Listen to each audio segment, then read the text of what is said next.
Então, gente, bom dia a todos. É sempre uma alegria, né, realizar esses encontros e ter mais uma chance de reencontrar nossos clientes, nossos parceiros e nossos amigos. Para quem não me conhece, meu nome é Cíntia e hoje, juntamente aqui com meus queridíssimos sócios, Rogério e Ana Rita, vamos realizar o nosso quinto encontro falando em sucessão. Estamos muito orgulhosos dos nossos encontros. Todos os meses, a Uni tem realizado os encontros falando em sucessão, que é uma série de encontros que tem justamente como objetivo a troca de experiências entre famílias empresárias. Lembrando que a Uni é especializada em sucessão e governança de empresas familiares, é a única no Brasil que integra num método próprio e com uma equipe multidisciplinar os aspectos relacionais familiares e a estruturação jurídica necessária para formalizar o planejado.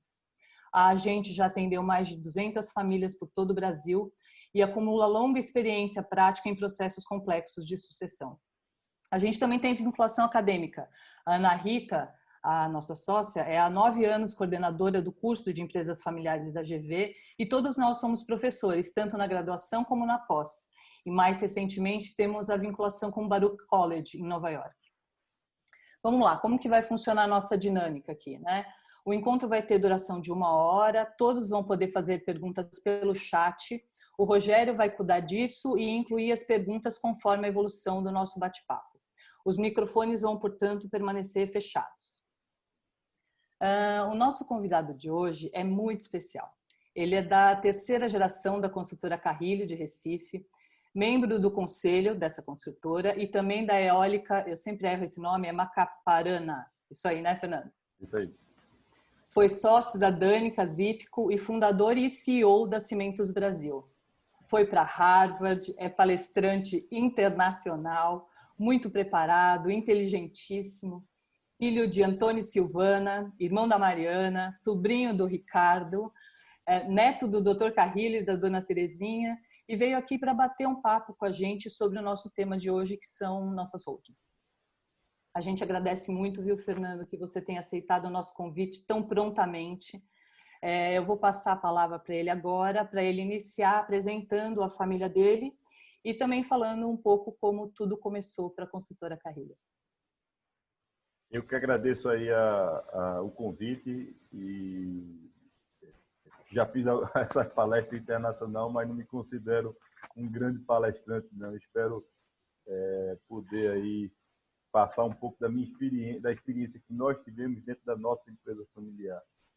Então, e aí vocês tendo qualquer dúvida, serão muito bem-vindas para a gente estar esclarecendo aí no final. Eu agradeço também a Uni por estar me dando essa oportunidade, porque nós somos muito gratos ao trabalho que a Uni fez na nossa empresa. A gente acredita que hoje a gente não é uma empresa, vamos chamar assim, perfeita, mas é uma empresa que evoluiu bastante e boa parte dessa evolução se deu graças aí à participação e à colaboração de todos os integrantes da Uni. Participação essa que não terminou, que até hoje, acho que mais de 5 anos, me corrija se eu estiver errado, persiste. Tá? Então vamos lá. Essa foto que vocês estão vendo aí é uma foto bem emblemática. Em 1969 foi quando começou a construtora Carrilho, e aí vocês estão vendo aí o casal Carrilho e Terezinha, né? E os 4 filhos deles, né? Esse homem aqui, o Antônio Carrilho, é uma pessoa muito, muito, muito especial, um cara que fundou a empresa junto com Terezinha, minha avó, e é um cara que trouxe um valor que a gente vai estar falando mais na frente, valores para empresas que até hoje são guardados e são muito importantes. Eles dois em conjunto, desde o início, faziam pequenas obras, pequenas reformas, e aí colocaram os filhos mais velhos, esse aqui que tem uma gravatinha, que é Antônio Carrilho, que é meu pai. Opa, desculpa. Esse que é Antônio Carrilho, que é meu pai, e esse do lado direito, Ricardo Carrilho, que é meu tio, eles ajudavam muito na construção dessas pequenas reformas que eram feitas e tal. Esses outros dois, até pela idade, não participavam tão intensamente. Mas a gente vai ver aqui no próximo slide, que até antecipou, a gente vai estar falando dessa estrutura, primeiro do ponto de vista familiar, né? Depois a gente entra no ponto de vista societário. E aí é importante vocês tentar visualizar sempre o casal e esses 4 filhos aqui. Tá? Então, quando a Uni chegou lá, né, como era a formação lá?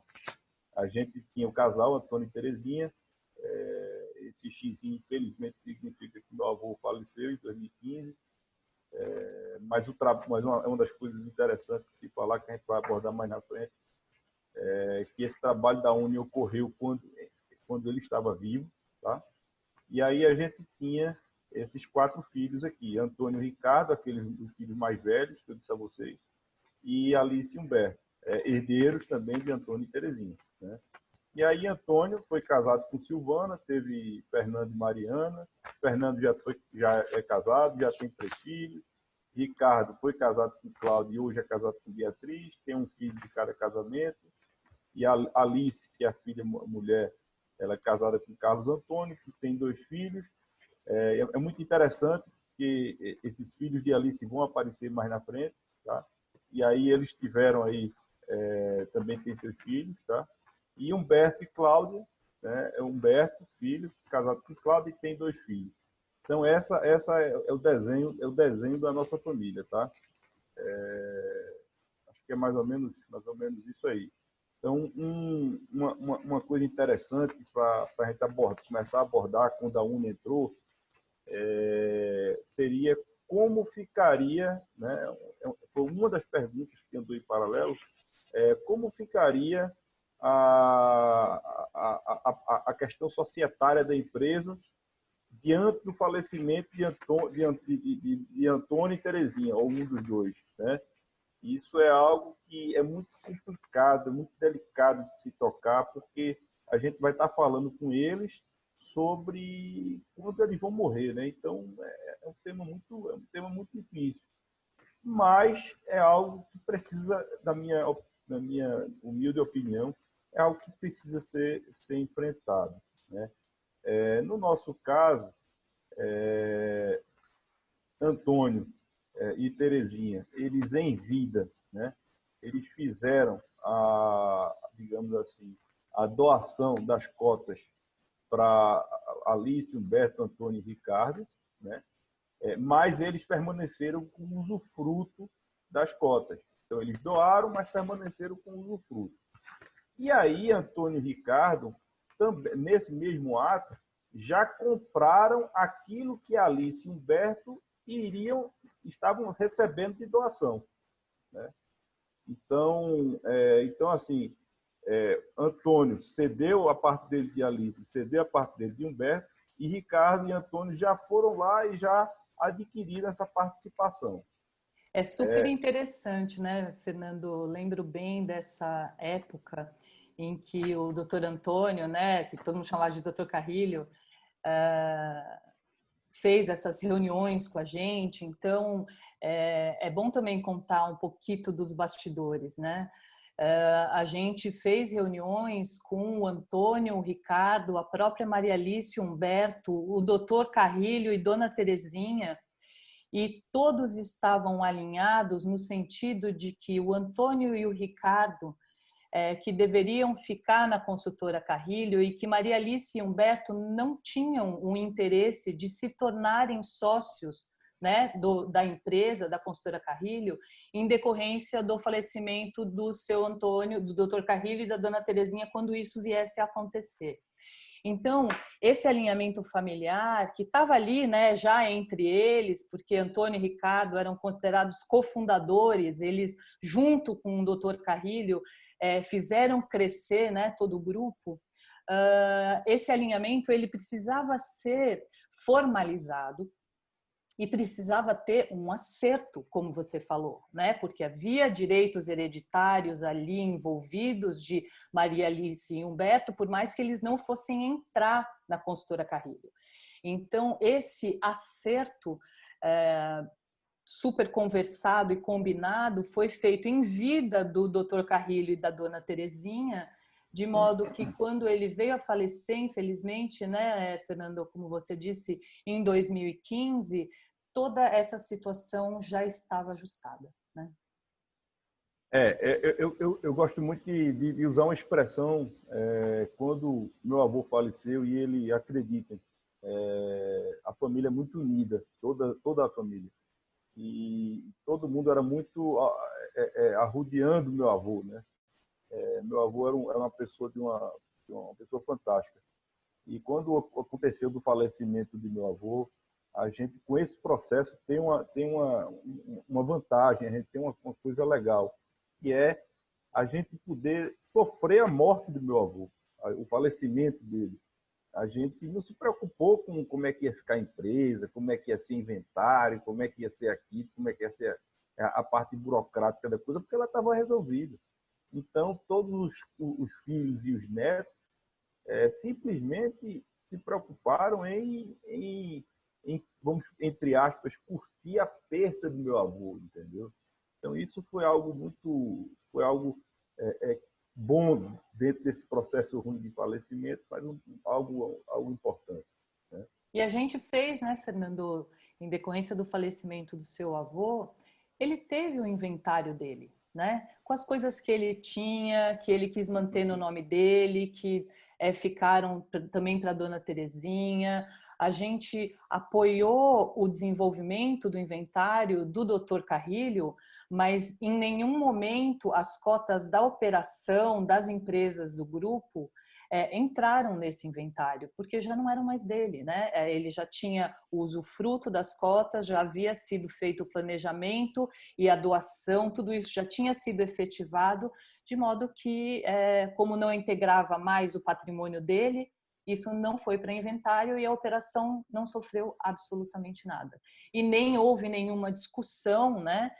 Nem nenhuma preocupação com relação a isso no momento da crise, né, do falecimento do seu avô. É isso que você fala muito bem, né? Eu já ouvi você falar isso também e gosto muito. Não é no momento da crise que você vai definir quanto é que vai ter de acerto para que lado e quem é que vai ficar na empresa, ou não deveria ser, né? Só fazer uma pergunta, vocês estão me ouvindo bem ou o áudio está baixo? Não, a estamos gente te teve um ouvindo bem. comentário aqui, Fernando, de que o áudio está baixo. Sei lá, se tiver alguma coisa que possa aumentar um pouquinho. Deixa eu... O meu tá baixo também, gente? Não, tá bom. Se o Fernando tiver algum volume ali, melhorar um pouquinho ou falar um pouquinho mais alto. Tá bom, tem outras pessoas aqui comentando. Estou ouvindo bem, aqui está ok, acho que está tudo certo. Ó, pessoal, lembrando, todo mundo sabe onde faz perguntas? Na parte de baixo tem uma parte ali que está escrito chat ou bate-papo. E aí, então, se você clicar ali, você consegue mandar perguntas, interagir. Ó, o Pedro Dantas escreveu aqui, está perfeito, aqui também. Então, vamos seguir. Então, pronto, pessoal. Eu acho que para vocês entenderem a árvore da nossa empresa, é isso. Agora, aí entra em alguns detalhamentos. Quando foi, mais ou menos 5 anos atrás, 6 anos atrás, eu sempre... Aí eu passo correr um pouco da minha história, como o pessoal falou. Eu tinha investimento em outras empresas. Eu tinha de fábrica de cimento, desinvesti, depois eu tive metalúrgicas, vendi para o fundo. Então eu tinha, digamos assim, uma vida empresarial, não vou dizer uma vida resolvida, uma vida boa, né? E aí o pessoal, né, da segunda geração, o Antônio e o Ricardo, eles me convidaram para, rapaz, vamos participar dessa parte de sucessão da empresa. Mas, obviamente, existia muito milindre, tanto deles quanto de minha parte, como é que ia ser essa junção, essa união. Eu era muito, digamos assim, muito afoito, e eles tinham muita preocupação com isso, só que eu já tinha levado algumas lições de vida que eles não tinham conhecimento, então tinha esses temores. E uma das coisas que a gente, assim que chegou, quis fazer foi justamente estruturar essa parte, o que é que a segunda geração espera da terceira geração, né? E como desenhar a melhor forma de vir a terceira geração. E aí eu acho que é algo muito legal, porque a terceira geração, e não é só minha, e aí eu vou entrar em outro detalhe, a terceira geração ela entra por qualificações próprias e não por uma, digamos assim, por não ter ninguém para botar, bota ele. Então, entrou pelos méritos próprios que eu tinha na época, não só nesse nível de aspecto de governança corporativa, mas com organização, digamos, da estrutura da empresa em si, que era um skill que nós trazemos. E aí a gente encontra em Maria Alice, que em tese não tem nada a ver do ponto de vista societário com a empresa, a gente encontra um filho dela, chamado Carlos Antônio, que está aqui embaixo, né, que é meu primo, com qualificações também importantes, qualificações boas, qualificações que promovem ele a ser um cara que pudesse também estar compondo essa terceira geração passível de receber a empresa mais na frente, né? E aí ele recebe também, apesar de não ser filho de Ricardo, o Carlos Antônio, por qualificações próprias, assim como eu, recebemos esse convite para passar por essa fase de desenvolvimento de governança corporativa, de desenvolvimento de gestão, de sucessão, e obviamente, de planejamento estratégico, de outras coisas, né? Então, vocês vão ver muito a figura minha e de Carlos Antônio, filha de Alice, presente hoje na administração da empresa, junto com a segunda geração, que não está aposentada, pelo contrário, estão desempenhando ainda papéis importantes dentro da empresa. Né? Isso. Eu vou passar aqui, Fernando, para o próximo, para a gente falar um pouco sobre como que era a estrutura societária anterior, né? Antes da nossa reestruturação. Interessante, né, Fernando, que o nosso evento é sobre holding. Então, a gente deveria, acho que está falando aqui sobre contratos, sobre cláusulas jurídicas, não é isso? E até agora a gente só falou sobre a família, sobre a estruturação. Acho que a conclusão interessante nesse primeiro momento é que o que está por trás de uma holding é justamente a família, né, Fernando? Aí essa família toda desemboca nessa estrutura toda complicada aqui que a gente vai entrar, que são as estruturas jurídicas, mas tem todo um laço, uma história, um monte de enredos familiares, né, que compõem essa estruturação societária, não é isso? O que a gente, logo que a gente chegou, quando eu digo a gente, eu e a Única, a gente praticamente entrou junto na Carrilho. O que a gente entrou, na realidade, eu nem colocaria esses dois níveis aqui. Eu colocaria que eram criadas empresas aleatórias e cada negócio que era desenvolvido, só para vocês entenderem, em construção civil, é muito comum para cada projeto que é desenvolvido, para cada edificação, a gente compõe uma empresa com um propósito específico, chamada de SPEs. Então, cada negócio é um SPE. Então, a gente tinha o que se chamava de holdings patrimoniais, mas essas holdings patrimoniais elas não exerciam exatamente o papel que deveria exercer. Então, você via, digamos, holdings patrimoniais sócios de SPEs, junto com pessoas físicas sócias também da mesma SPE. Então, poxa, para que essa holding patrimonial? De que é que ela está servindo, né? Então, você vê aqui como exemplo, Antônio Manuel Carrilho do Rego Barros, que era meu avô, ele era sócio da AC Administração, que era sócio da FMSA, que era sócio da MAC, que era sócio da Carrilho Real, que era sócio da construtora Carrilho, e, por sua vez, a Carrilho Real tinha como sócia também a construtora Carrilho. Trazendo um exemplo aqui muito bom, que é de Antônio Carrilho, meu pai, ele era sócio, ele tinha duas holdings, ele tinha duas, a FMSA e a MAC. Na MAC, ele tinha minha irmã, mas ele não tinha mim, ele tinha minha irmã. E na FMSA, ele tinha Silvana, e depois, mais na frente, eu vim passar a fazer parte dela. É como se ele tivesse duas holdings, uma para Fernando, uma com Mariana, né? E aí, essas holdings, você vê, a FMSA, ela tinha participação em quase todas as empresas, e ela tinha só que Antônio Carrilho, além de ter participação pela FMSA nessas empresas, ele tinha participação como pessoa física também nessas empresas, né? Então... deixa eu fazer uma parte aqui. Os nossos participantes devem estar super confusos, devem estar olhando aqui essa estrutura. Ele está falando de Antônio, de Fernando, de Mac, de Mariana. E a ideia é exatamente essa, pessoal. Vocês não fiquem preocupados em tentar enxergar o que está escrito nessas caixinhas e nem tentar entender o que são todas essas linhas que ligam cada uma das caixinhas. Porque a ideia é a gente exatamente mostrar que era uma estrutura confusa, não é isso, Fernando?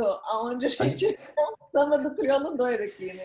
A gente apelidou, inclusive, esse desenho inicial, quando a gente chegou na Carrilho, carinhosamente apelidamos de um quadro de disjuntores elétricos todos bagunçados, assim. Exato. Ou seja, a chance de curto-circuito ali era enorme, né, Fernando? Não, que eu acho, e eu vou entrar nesse aspecto um pouco mais na frente, mas uma coisa que eu acho interessante vamos aqui, na contabilidade, vamos fazer uma avaliação patrimonial de Antônio Carrilho. Vê a confusão. Ele é sócio da BMSA, ele é sócio da Carrilho Consultoria, ele é sócio diretamente em SPE, ele... Rapaz, praticamente... Tinha que ser você tinha que ter uma estrutura de contabilidade violenta para poder fazer todas essas que a gente chama equivalências patrimoniais, para poder chegar na estrutura de fato patrimonial de Antônio Carrilho e de Silvana e de Ricardo e de todo mundo, tá? E era interessante, né, Fernando? A gente também chamava isso de alvoroço de empresas, porque elas foram, e não é um julgamento, entendeu? Elas foram sendo criadas de acordo com a atividade que estava sendo desenvolvida. Estava todo mundo ali preocupado em comprar terreno, em incorporar, em construir, em ganhar dinheiro. E aí a estrutura jurídica, ela corre um pouco atrás disso. Ela vem na sequência, não vem antes, ela vem na sequência. Então você vai abrindo empresa, cada empresa é aberta num momento determinado de acordo com a necessidade. Às vezes cada empresa é aberta por um profissional que apoia a família naquele momento diferente. Isso vai se sedimentando ao longo do tempo, porque ninguém olha para trás para ficar olhando a empresa que já abriu. Abriu, está aberta e a gente segue e ganha dinheiro. E aí o que acontece é que essa construção toda, ela vai se solidificando de forma que quando a gente chegou, e quando eu falo nós da Uni e o Fernando, e a gente olhou para essa estrutura, ninguém sabia quem era sócio do quê, nem os próprios sócios. A MAC e a FMSA, apesar de terem sido constituídas com uma intenção de holding, que nada mais é, né, do que uma empresa para segurar cotas de uma outra empresa, elas não desempenhavam esse papel, elas viraram só mais uma caixa. Como o Fernando bem falou, a própria MAC, que era do Antônio, às vezes era sócia, junto com o Antônio, de uma outra empresa, o que não fazia nenhum sentido do ponto de vista de organograma societário. Então, quando o Fernando diz que contabilmente isso fica uma bagunça, fica mesmo, porque toda vez todo mundo tem que parar para pensar quem é sócio de qual empresa e quais são as consequências disso dentro do nosso organograma. Então, era um alvoroço mesmo, né, Fernando? Eu quero até dar alguns exemplos aí para exemplificar bem o que você está falando aí. Ia se abrir uma empresa para desenvolver determinado empreendimento e, naquele momento, se achava importante dar uma participação societária digamos, para minha irmã, para Mariana. Porque ela não tinha nada, nunca tinha participação, tal. Pô, eu quero ajeitar ela de alguma maneira, quero dar uma participação a ela. E Ricardo, do lado dele, rapaz, tem um camarada aqui que me trouxe esse terreno, que é um cara importante. Eu também gostaria de dar uma participação desse cara nesse terreno. E aí que é composta essa empresa. Para você, em qualquer prefeitura, viabilizar esse empreendimento, você leva 1, 2 anos e aí já esquece a história do negócio. Quando é lá na frente, né? Quando é lá na frente, que a gente vai formar uma nova empresa, a gente já não lembra mais por que foi feita aquela estrutura organizacional para aquela empresa. Então, aí você já cria uma nova estrutura utilizando uma outra estratégia. Não, nessa aqui, não vamos botar as pessoas físicas, porque nessa aqui é perigoso. Vamos botar só as empresas. Aqui não precisa botar pessoa física. Aí, quer dizer, a estratégia que foi utilizada para fazer a primeira empresa não é a mesma estratégia para fazer a segunda empresa. E aí você começa a ter aquela confusão de estratégias. Ou seja, qual é a estratégia? Ninguém sabia. Nenhuma, né? Não tinha estratégia. Amiga, não tem estratégia. E aí, ó, só para pontuar aqui, para a gente poder passar em como ficou, né? Aqui a gente pode perceber que as empresas, ou a maioria delas, tinha suas cotas detidas pelas pessoas físicas dos sócios que eram necessários ou que eram cabíveis à época da constituição das empresas. Então, havia sócios familiares, sócios não familiares, detendo em nome próprio de pessoa física várias dessas empresas, sendo elas holdings ou sendo operacionais. Do ponto de vista sucessório, não havia nenhum regramento uniformizado sobre a entrada das futuras gerações, sobre eventual entrada ou não de cônjuges, né, das outras gerações, e todas as cotas, por estarem em pessoa física, estavam sujeitas a inventários, por ocasião do falecimento dessas pessoas, sujeitas a eventuais partilhas em divórcios ou em separações, porque a cota é um patrimônio, então ela fica lá dentro do seu patrimônio como se fosse um carro, um apartamento, só que com a complexidade que vem junto com ela. Então, esse foi o cenário que chegamos, né, nós aqui da Uni, o Fernando, e nos deparamos dentro da consultora Carrilho. E aí, Cíntia, antes de você mostrar como é que ficou a estrutura, deixa eu fazer uma enquete, vamos medir a temperatura aqui dos participantes. A gente vai soltar uma pergunta, pedimos que vocês respondam aí ao vivo e isso já vai ser tabulado imediatamente, automaticamente.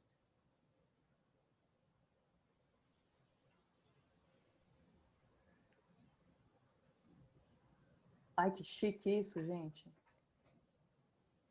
Ó. Rapaz, eu nunca tinha visto isso também, não. Muito legal. A gente é vanguarda, Fernando. A gente é vanguarda. A gente é vanguarda. Todo mundo já vê os resultados ou só nós estamos vendo? Não, acho que ninguém está vendo o resultado ainda. Nós 4 estamos porque a gente é host. Exato. Não ainda não, Fernando. Agora é bom salientar que a gente não está vendo quem está votando, tá? Eu acho que é importante dizer que não está. Boa. A gente só está vendo a numeração aí, não tá. Fecha aí, pessoal, Roger. E daí, quando você fechar, todo mundo o resultado. Todo mundo já votou, pessoal? Que aqui aparece 50%. Então beleza. Vou fechar aqui, hein? Vamos ver. Bota compartilhar resultado. Para mim tá dando 0 votos aqui.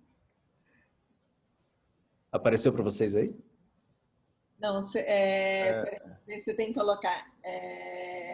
Deu 67%. É isso? Acho que apareceu para todo mundo. Sim. Para mim.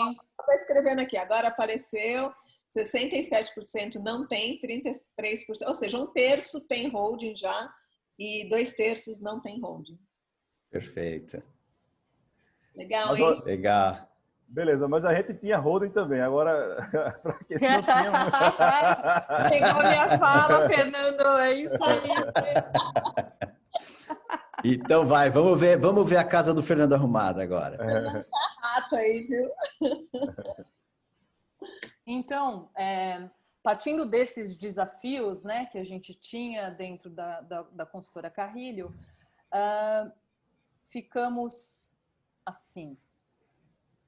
Fernando falou que a Uni está lá com a Carrilho com o maior orgulho, né? Há mais de 5 anos, eu acho que 6 para 7. 2014 a gente começou. Pois é.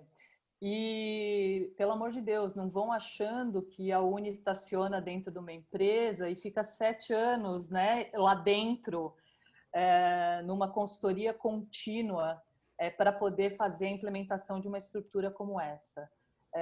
Para o nosso orgulho, para o nosso prazer, né, e para a nossa satisfação, a gente foi e voltou do grupo, né, Fernando? Por diversas vezes para resolver diversas questões de naturezas diferentes durante esses anos todos, né? Então, do inventário, do acerto entre os irmãos, de outras questões familiares, da parte da governança, da estruturação societária, tudo isso foi sendo feito ao longo dos anos na medida do necessário e da disponibilidade da família. Certo, Fernando? Certo. Então, olha que orgulho, olha que coisa bonita. Fala um pouco dela, Fernando, e aí eu vou te apoiando aqui, vou te ajudando. Tá. Você quer explicar a estrutura? Explico, mas por favor me interrompam aí se quiserem agregar alguma coisa aí. Primeiro, o desenho está bonito, mas para chegar nele a gente sofreu bastante, porque a gente precisou fazer de uma empresa comprando outra, fazendo todo um rearranjo dentro de junta comercial, tal, até chegar nesse modelo. Eu acho que isso levou uns 4 anos para chegar nessa conformação aí. Agora, de fato, nosso negócio dificulta isso, porque cada negócio tem uma empresa. Então, eram muitas empresas que precisavam ficar organizadas dessa maneira, tá? Então, como é que esse modelo está funcionando? O Antônio Carrilho, ele tem uma holding, de fato, patrimonial, a MAC, né? Dentro dessa holding patrimonial, tem a pessoa dele, tem a mim e tem a Mariana, que é minha irmã, né? E o Ricardo Carrilho, sócio de Antônio, ele tem a TBR, que é composta por Tatiana, Ricardo e Rafael, né? Então, esses são os que compõem essas holdings patrimoniais. Eles dois se juntam e formam a MAC TBR Participações. O que é legal aqui, tá, gente? É que na MAC TBR Participações tem toda a regra de convivência deles. Ou seja, o acordo de cotistas está todo aí dentro. Como é que vai ser o relacionamento entre as empresas, entre a MAC e a TBR, hoje e amanhã, né? Então, se um quiser vender, se um quiser, se quiser entrar no negócio, o outro não quiser, enfim, como é que vai ser as aprovações, as alçadas, tudo inerente. Se morrer algum, se falecer alguém da família, como é que vai funcionar? Então, todas as regras estão concentradas aqui dentro. Talvez Cíntia depois possa até falar um pouco mais dessas regras que estão aqui dentro. O que é que é legal aqui, tá? Que cada empresa dessa aqui, a MAC, ela tem a particularidade da família dela. Então, o Antônio Carrilho, ele tem um tipo de família. Ele era casado com Silvana, tinha 2 filhos, Fernando e Mariana, e ele queria, digamos assim, dar uma destinação às cotas a Fernando e Mariana de uma determinada maneira, né? Ele separou-se de Silvana, casou-se com outra mulher, né? Com a Fernanda, e já vai ter outros filhos, e ele já quer dar outra configuração, mas ele não vai interferir em nada na empresa, ele vai mexer tudo na empresa dele. Então, todos os movimentos que ele quer fazer, ele faça dentro da empresa dele, sem em nada atrapalhar dentro da MAC TBR, tá? Deixa eu fazer uma parte aqui, Fernando, muito boa. sua lembrança e essa sua fala, né? Para o pessoal que está vendo aqui o slide de como ficou a reestruturação, aqui embaixo, em vermelho, tem essas empresas operacionais, né? Numa primeira análise, é super importante a gente pegar essa fala do Fernando e ver, quando ele fala assim, se acontecer alguma coisa com o Antônio, ou as coisas que aconteceram dentro do núcleo familiar dele, fica dentro da máquina, aqui em cima. A operação, que são essas caixas vermelhas, e tem muito mais, tá? Não são essas empresas, a gente colocou aqui exemplificativamente. Mas todas essas empresas aqui é onde o pau come, certo? É onde a atividade acontece, é onde compra, onde vende, onde incorpora, onde blá, blá, blá. E é isso aqui que é a operação dia a dia. E ela está protegida por essa estrutura. É uma forma de proteger a operação da família e também proteger as famílias da operação e dos problemas que elas podem ter. Aqui nessa última linha fica todas as empresas que são detidas não mais por pessoas físicas como eram antes da gente chegar, mas sim por duas empresas basicamente, a CDI e a CCA, que aliás já existiam, né, Fernando? A gente na Uni a gente é ecológico, a gente reaproveita a estrutura, a gente não sai abrindo coisa que não precisa. Elas já existiam, mas elas não tinham o papel que elas se propuseram. Então, a gente converteu isso em verdadeiras holdings, a CDI e a CCA são holdings também, que seguram as cotas das operacionais, e elas foram mantidas por interesse, né? Porque elas tinham licenças, tinham alvarás, já tinham relacionamentos, já estavam cadastradas em vários órgãos, e para não dar nenhum trabalho a mais administrativo, a gente fez a manutenção delas, mas converteu as duas ao papel a que elas se destinavam. E aí essas, então, CDI e CCA, a consultora Carrilho ficou aqui do lado, mas a CDI e a CCA detêm todas as cotas de todas as operacionais do Grupo Carrilho. E uma das coisas, pensando em sucessão, né, Fernando, que tem em comum a CDI e a CCA, é que elas são pessoas jurídicas, holdings controladoras de operacionais. E na qualidade de pessoas jurídicas, o que principalmente as diferencia das pessoas físicas é que elas não morrem.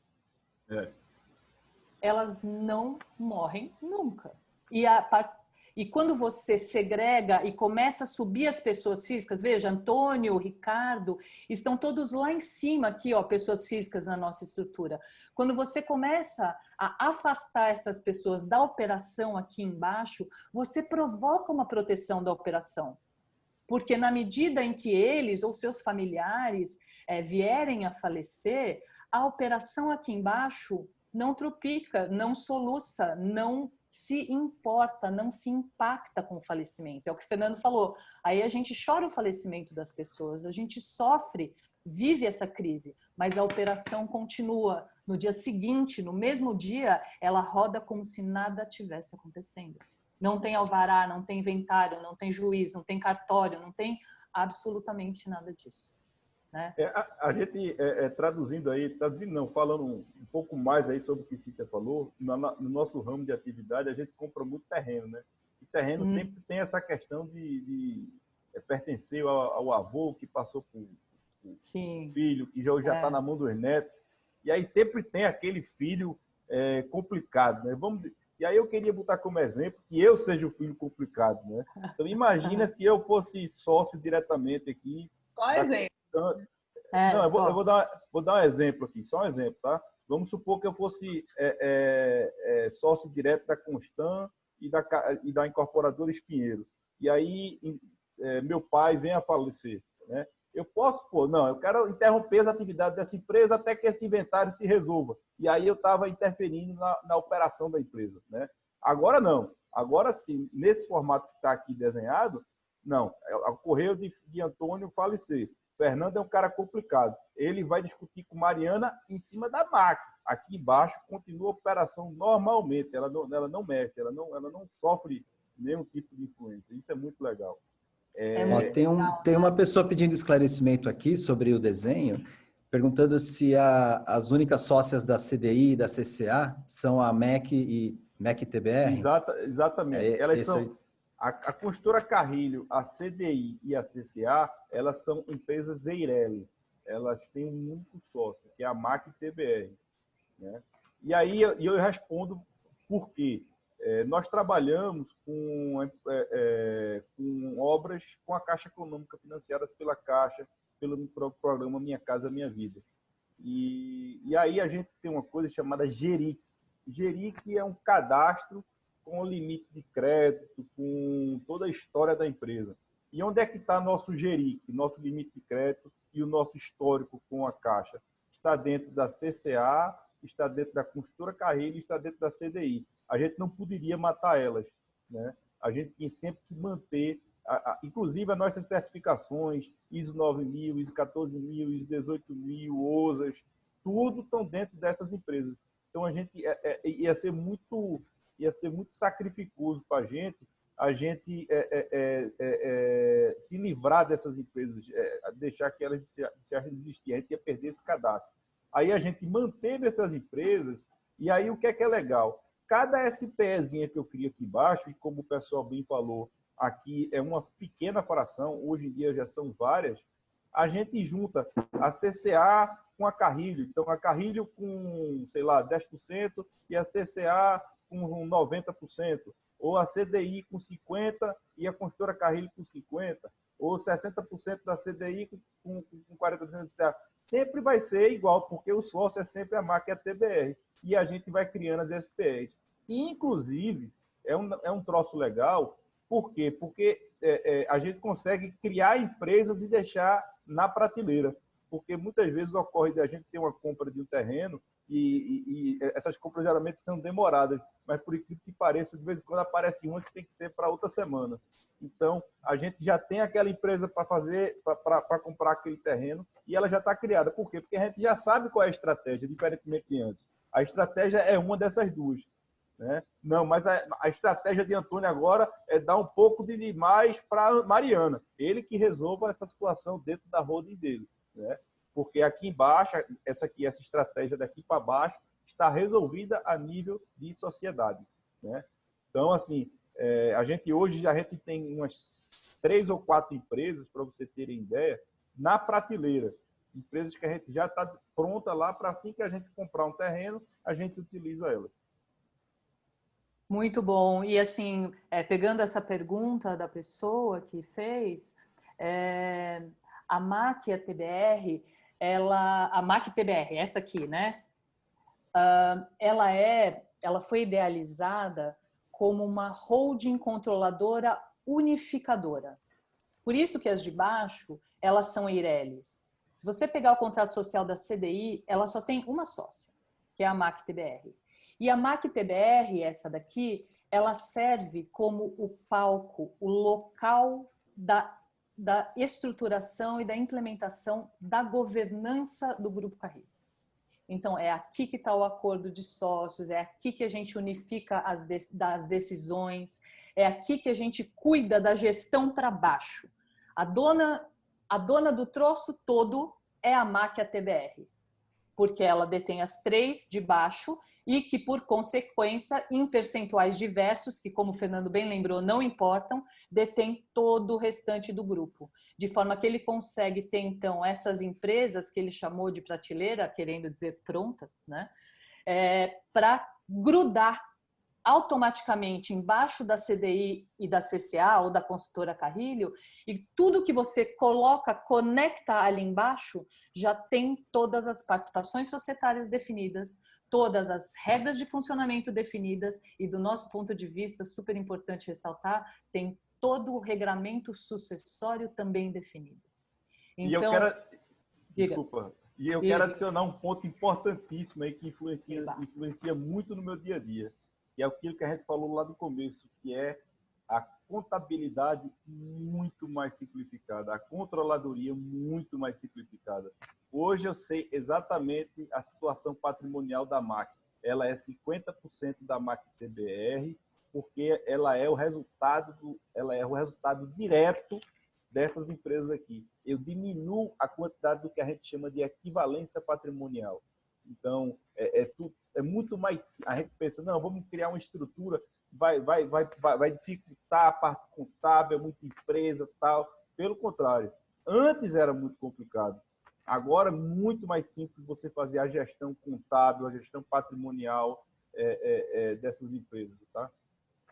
Até aproveitando agora esse teu gancho, Fernando, olhando então a estrutura um pouco mais de longe e depois já dela implementada e já rodando há alguns anos, o que você assim destaca como pontos positivos e pontos negativos? O que você acha que ajudou ou coisas que eventualmente têm atrapalhado na estrutura como um todo? Olha, eu só vejo... Vamos lá. Vou falar de assuntos bem diversos aqui. Os pontos positivos são inúmeros, né? Eu vou tentar escolher alguns pontos negativos aí que a gente teve. Primeiro, foi o trabalho que a gente teve para chegar nisso aí.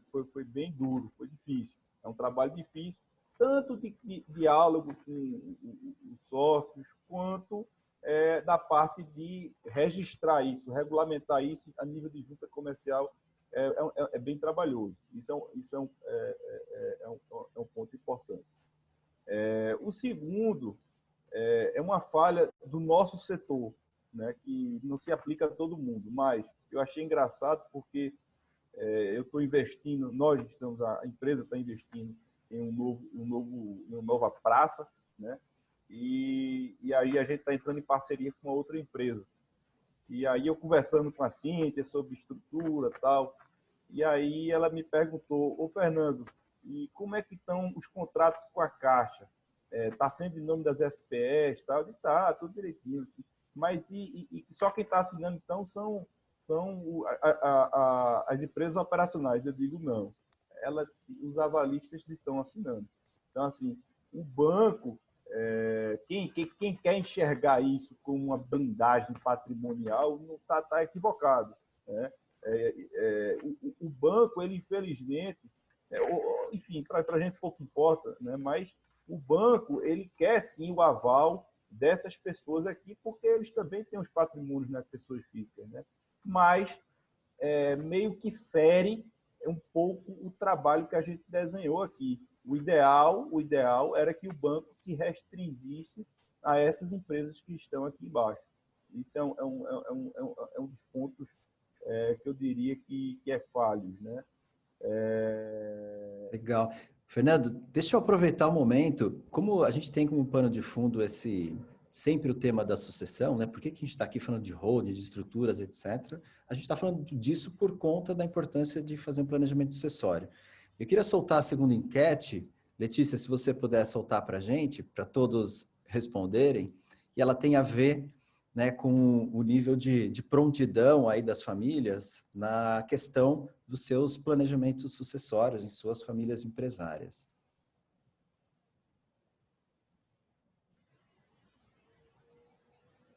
Ela está votando. Olha que rapidinho, já vai dando resultado aqui. Legal, né?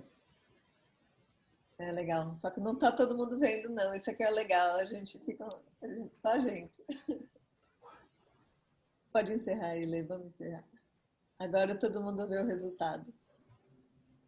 Comenta aí, Ana. Todo mundo vendo aí, né? Então, não há planejamento, 29%, planejamento parcial, 64%, e planejamento completo, 7%. Então, a grande maioria já tem alguma estrutura, né? 64% então acha que já tem planejamento parcial aí. Legal. Pode interromper. Bacana.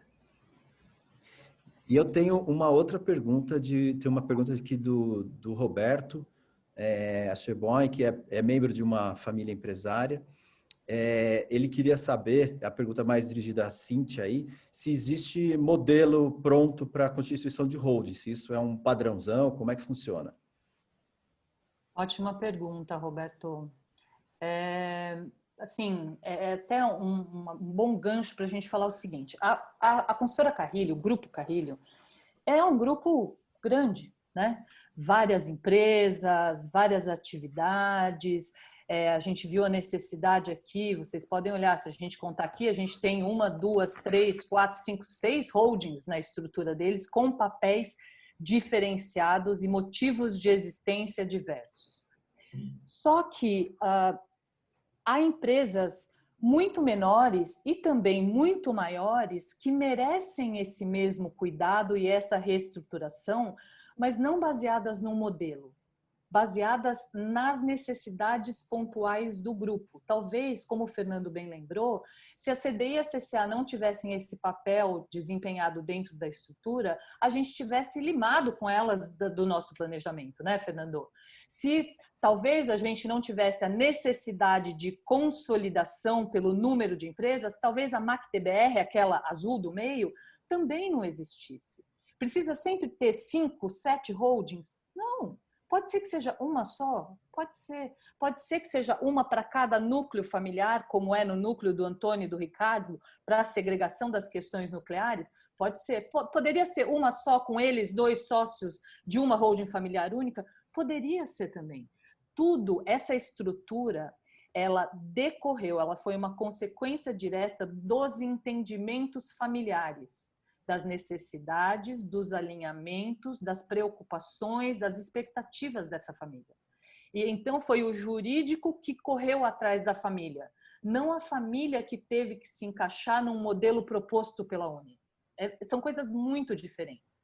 Não é raro a gente ver no mercado mesmo, ainda, por incrível que pareça, pessoas que primeiro constroem a estrutura com base em legislação tributária, super importante, né? Com base na legislação societária, com base na otimização administrativa, tudo isso super importante. Só que primeiro constrói, depois soca a família lá dentro, soca o negócio lá dentro, porque cada negócio é um negócio diferente, e aí todo mundo sofre. E não raro o que acontece é que a família não adere àquele modelo. Ela mesmo fura o cerco, ela mesmo se boicota porque não consegue se encaixar naquilo que foi estruturado. É super importante da nossa parte entender, conhecer a família, conhecer a empresa para poder propor estruturas que abracem, sabe? Que encaixem, que agasalhem aquela família e que sirva e que cause aderência, né? Então, respondendo à pergunta do Roberto aí, não tem modelo, não tem, e quem faz baseado num modelo fixo vai ser socado dentro desse modelo, independentemente do seu DNA único. Cíntia, e complementando aí que você está falando, acho que é o seguinte, quando vocês desenharem esse modelo, que eu concordo com a Cíntia, tem que partir primeiro da família para depois o modelo jurídico, sejam rigorosos em cumprir aquele modelo, aquela estratégia definida. Porque muitas vezes aparecem oportunidades, vamos chamar assim, facilidade de pular esse modelo. Ah, não, vai pegar essa empresa aqui que ela já existe, já coloca ela tal. E aí você termina destruindo todo aquele trabalho feito. Então, fazendo um monte de puxadinho no projeto, né? Aí você termina estragando todo aquele investimento feito, todo aquele tempo gasto. Então, tem que ser algo que a gente tem que diariamente se auto policiar, se auto-regular. Para regular, para cumprir ele, né? Então, acho que isso é importante. Fernando, conta para a turma como é que ficou as questões de poderes com essa nova estrutura. Porque muitos sócios, muitos fundadores têm preocupação de criar estrutura de holding e achar que então os poderes naturalmente vão ser passados, né, para os filhos ou vão sair das suas mãos. Você pode explicar como é que vocês fizeram e como é que ficou? Então, lembrando que na estrutura de vocês continuam lá seu pai e seu tio, proprietários, principais acionistas, sócios e atuantes na empresa, né? Eles continuam a todo vapor ali. É uma coisa que a gente no Brasil, a gente costuma a confundir um pouco de misturar. participação societária com a administração da empresa e a administração da holding, vamos por assim falar. Então, no que tange a empresa ela tem uma composição societária, né, que a gente mostrou agora há pouco, mas ela tem um acordo de cotistas. Nesse acordo de cotistas, nós vamos estabelecer todas as regras. Os sócios, Antônio e Carrilho, quais são as matérias que vocês querem decidir? Não, eu quero decidir todo pagamento de R$100. Tudo bem, você vai escrever no papel e todos os R$100 você vai ter que assinar, não tem problema nenhum. Você vai ter um bocado de trabalho para fazer, mas você vai ter esse trabalho. Não, eu não quero que decisões só de compra de terreno que eu participe. Então, você vai pensar essa decisão de compra de terreno. Não, eu quero escolher a diretoria. Você vai escolher a diretoria. Isso é a nível de empresa. Quando você sobe para a holding familiar, é a mesma coisa. Você vai chegar e vai dizer, eu sou Antônio Carrilho, eu quero, estou dando um exemplo, não é o meu caso, eu quero doar todas as minhas cotas em vidas para Antônio, para Mariana e para as 2 filhas novas que ele vai ter agora. Eu quero fazer essa doação. Mas eu quero ter o controle da empresa. Eu quero ser eu que vou decidir todas as ações das holdings, distribuição de dividendos, tudo. Eu quero ter esse controle. É possível. Ou então, não, eu quero ter 99% do negócio, mas quero que Fernando tenha 1% que decida sobre todo mundo. É possível também. Então, o acordo que é desenvolvido em paralelo ao contrato social é o que é o documento, para mim, mais importante, entendeu? Legal. Deixa eu encaixar uma última pergunta aqui. A gente está caminhando para o final. Uma pergunta do Guilherme, que tem a ver um pouco com essa questão. Quem eu devo procurar para fazer essa estrutura societária, para constituir essa holding? Qualquer escritório de contabilidade ou qualquer escritório de advocacia poderia fazer isso? Rapaz, eu contrataria a Uni para fazer todo esse... Meu Deus do céu! Pô, isso não estava combinado, hein? Não estava combinado. Time que ganha não se mexe, né? Então, eu faria... meu desenho perfeito são três elementos, tá? Meu desenho perfeito é a Uni para fazer toda essa parte jurídica, societária, entendimento entre sócios, até a parte psicológica mesmo, essa conversa, essa coisa toda. Eu acho que a Uni faz esse trabalho perfeitamente, né? Eu teria um escritório de contabilidade, sim, porque especialmente no nosso caso, tinha muitas empresas, e aí a gente tinha que ver como é que essas empresas iam uma comprar a outra para chegar naquele modelo definitivo. Então, eu tinha um escritório de contabilidade para poder mostrar como é que ia fazer esse movimento, ia ter que ter redução de capital, ia ter que ter aumento de capital na outra. Então, o histórico de contabilidade ele dá um bom assessoramento.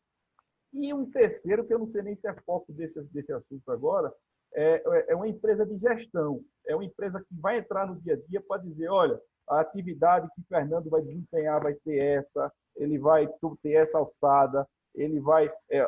o jurídico vai ficar sendo dele, já a parte de aquisição de terreno vai ficar abaixo de Antônio, e aí eles vão analisar isso não da ótica do meu desejo ou do desejo de Antônio, é de quais são as melhores práticas, a gente adota se quiser. E aí a gente vai pegar essas melhores práticas e adota se quiser e vai passar para a Uni para ele escrever no papel, entendeu? Então, eu acho que esses três elos aí são bem importantes. Excelente. Você tem uma trajetória bastante rica, né, Fernando?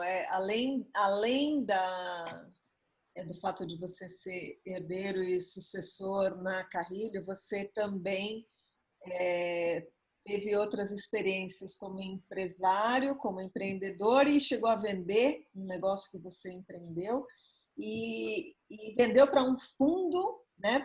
Vendeu para o Pátria, que tem uma estrutura de governança super rigorosa, super complexa, né?